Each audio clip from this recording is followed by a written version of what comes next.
probability sampling is a statistical sampling technique in which every member of the population has a known non-zero probability of being selected.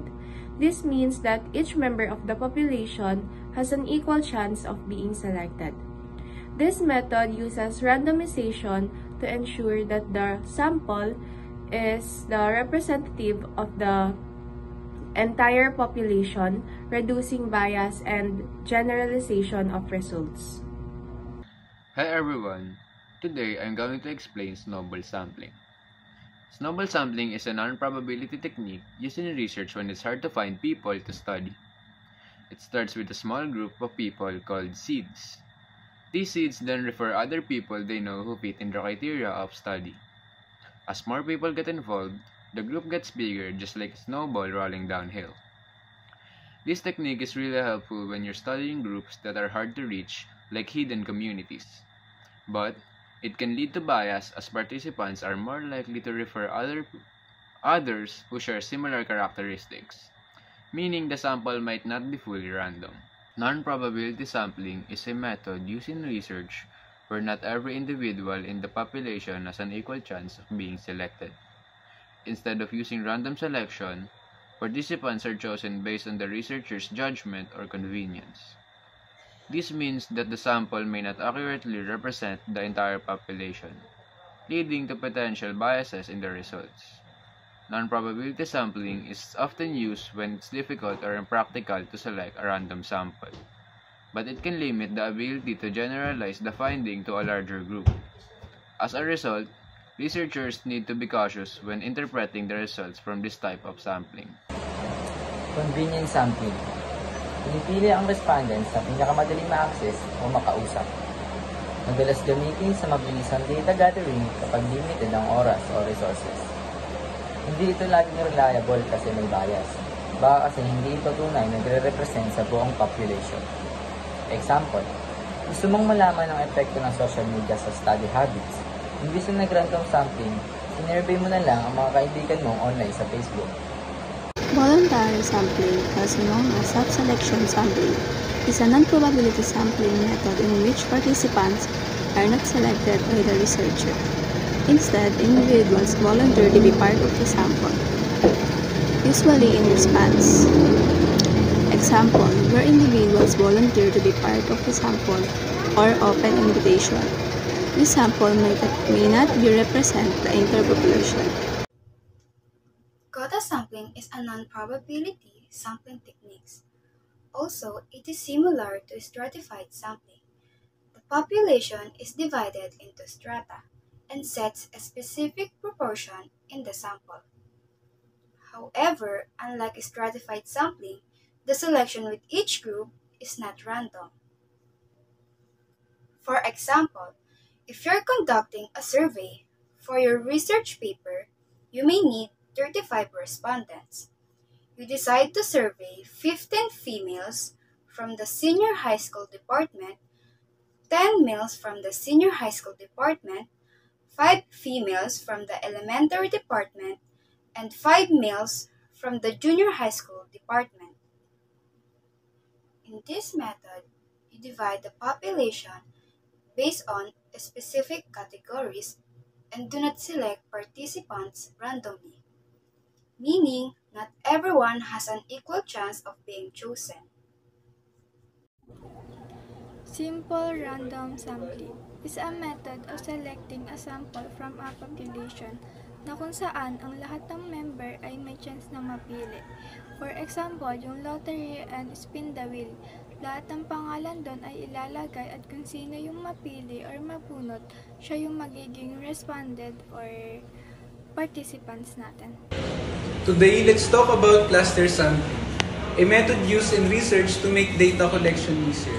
Instead of selecting individuals randomly from a large population, we divide the population into groups called clusters.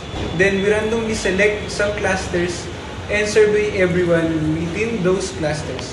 For example, if we are studying high school students in a country, instead of picking students one by one from different schools, we randomly select a few schools and survey all students in those schools. This method saves time and resources, but the selected clusters must properly represent the whole population to avoid bias. That's cluster sampling in a nutshell. Systematic sampling is a sampling technique in which members of the population are listed and sample are selected a interval, called sample intervals. In this technique, every nth item in the list will be selected from a randomly selected starting point. To calculate the sampling interval, the sampling interval is calculated by dividing the population size by desired sample size. Now we have an example here. A researcher wants to survey 200 students from a university with a student population of 5,000. They decide to use systematic sampling. Given the n is, or the population is 5,000 and the sample size is 200. To calculate that, we need to divide the population size to desired sample size. So we get the sample interval. So after we get the sample interval na 25, next step is determine the random starting point. In this we need to, or the researcher has chosen a starting point of 2 between 1 and 25. This is a random number between 1 and the sampling interval na 25. This ensures that the selection process isn't biased toward any particular part of the student population list. After that, the step 3 is selecting the sample. Starting from the second student. Next, the researcher select every 25 student. Yan. Counting. So, the second sample is 25. The next is count only na 25, so we get the 52. The selected student will be those following: 2, 27, 52. This process is continuous until 200 students are selected. Good day everyone, I'm Gabriel Day and I'm going to discuss about stratified random sampling. Stratified random sampling is a method of sampling that involves the division of a population into smaller groups known as strata. So, explain ko po. Sa isang population daw ay i-divide daw natin ang populasyon na to into smaller groups or strata. For example, ang ating survey ay academic performance of the grade 11 STEM student in relation with their study habits. So, ang population, the population that is required or involved in the study are grade 11 STEM students. And we know that grades are subdivided into different sections. Okay? So, ang grade 11 STEM student daw ay naka-enroll sa iba't ibang section. Mayroong section 1, 2, 3, 4, and 5. Okay, ito ang tinatawag nating strata. Stratified random sampling is done by understanding the entire population into homogeneous group called strata. So, yung strata daw o yung groups ay dapat homogeneous. It means, yung characteristic ng bawat strata ay halos magkakapareho. Ito po ang ibig sabihin ng homogeneous. Yung groups, yung strata ay homogeneous o dapat halos magkakapareho ang characteristic. So, yung una kong ipinaliwanag sa inyo, grade 11 student, STEM student, okay, mayroong section 1, 2, 3, 4, 5. Yung section 1, kung ano ang characteristic ng section 1 ay pareho sila ng characteristic ng section 2, 3, 4, at saka 5. So, this is the stratified random sampling or the strata. So, sa isang populasyon is halo-halo ngayon. Yung populasyon na yon ay divided into different groups. So sabi ko, ang groups na yon ay tinatawag nating strata. So from the population, dinivide natin yung strata into 3 groups. Pansin ninyo na yung group 1 is pareho yung kulay. Yung group 2 pareho yung kulay. Pareho din yung kulay. And yung group 3 ay pareho rin ng kulay. So, ito yung sinasabi nating homogeneous characteristic. So, yung characteristic ng nasa strata 1 ay pare-pareho. Yung characteristic ng strata 2 ay pare-pareho din. Ganon din yung characteristic ng strata 4. Pero, magkakaiba sila ng bilang. So, ilan yung nasa strata? Strata 1. Ang nasa strata 1 ay 1 hanggang 25. At saka, ang kukunin lang natin dito na sample is 7. Pansinin nyo guys, yung magiging sample is participant sa strata 1, hiwa-hiwalay, hindi ibig sabihin na nakakuha na tayo ng sample ay hindi na tayo mag-random o sinasabi lamang po dito na out of 25, mayroon tayong na 7 respondent. The same din dito sa strata 2, 3, and 3. So, ganito yung application ng stratified random sampling. Okay, so halimbawa, grade 11 STEM student. A group of students is conducting a study about the academic performance of grade 11 STEM students in relation into their study habits and learning style. There are total of 185 grade 11 STEM student group per section. Sa group 1, mayroong 75 students. Sa group 2, mayroong 42. Sa group 3, mayroong 29. Sa group 4, mayroong 46. At sa group 5 ay may 31 na student. Ngayon, ilan na magiging sample natin sa section 1, 2, 3, and 5? So, ang una nating dapat gawin ay i-compute muna natin kung ilang sample or respondent ang kukunin natin out of 185 students.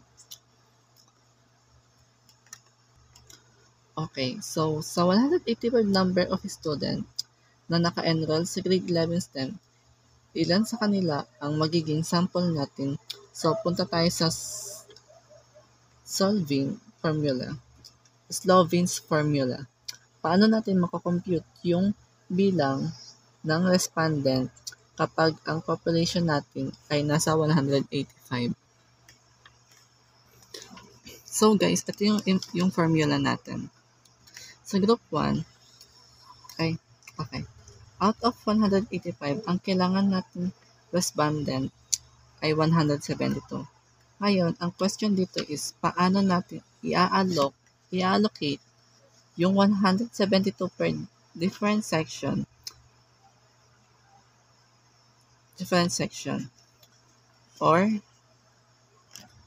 So, sa 185 daw, ang magiging sample participants natin ay 172.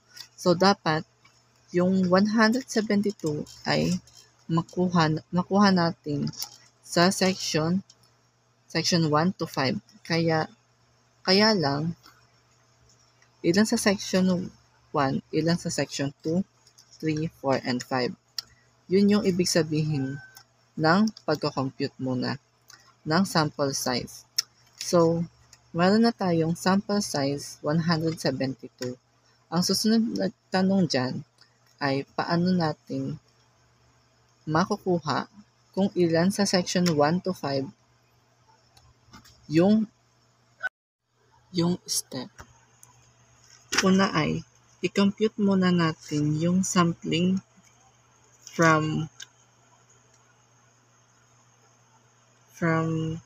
ratio. Sabi natin, 172 ang sample and then yung population natin ay 185. So, meron tayong sampling frame na 0.9311.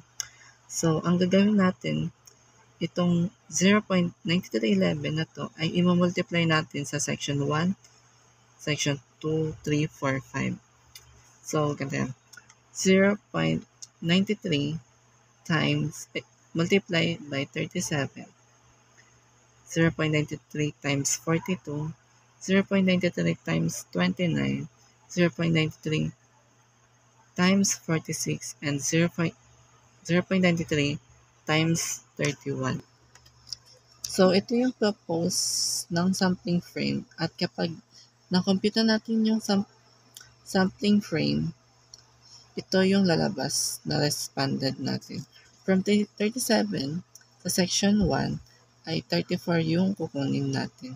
Sa section 2, 42 ang kukunin natin dyan ay 39 lang. Sa section 3 naman ay 29. So, ang kukunin lang natin dyan is 27. Sa section 4 naman ay 46. So, ang kukunin lang natin dyan is 43. And then, sa section 5 naman is 31. Ang kukunin lang natin ay 29. In total of 172 student. Now, paano natin kukunin yung 34? Ilalagay natin sa ilalim ng papel yung listahan ng mga estudyante sa section 1. Okay, yung 37 out of 37, pipili tayo ng randomly ng 34. Ganun din yung gagawin natin sa section 2, 3, 4, 5.